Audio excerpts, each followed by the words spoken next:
বহুদিন থেকে চেষ্টা করছি, এগিয়ে থাকবে বাংলা, তুমি আর আমি আর কখনো থাকবো না মোটে কাংলা। প্রতিবাদ তুমি করবে না মোটে, থাকবে আমার পাশে।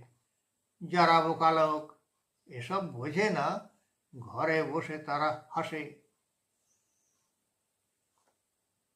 এই বাংলার বুদ্ধিজীবীরা ভাতা ভিক্ষায় চলে, স্তুতি বাক্যে সময় কাটায়, সত্য কথা না বলে।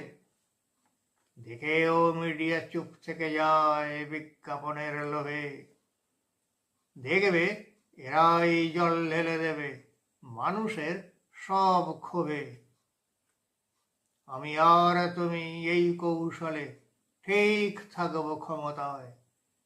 যতই মিছিল করুক তাহারা, করবে শুধুই হায় হায়।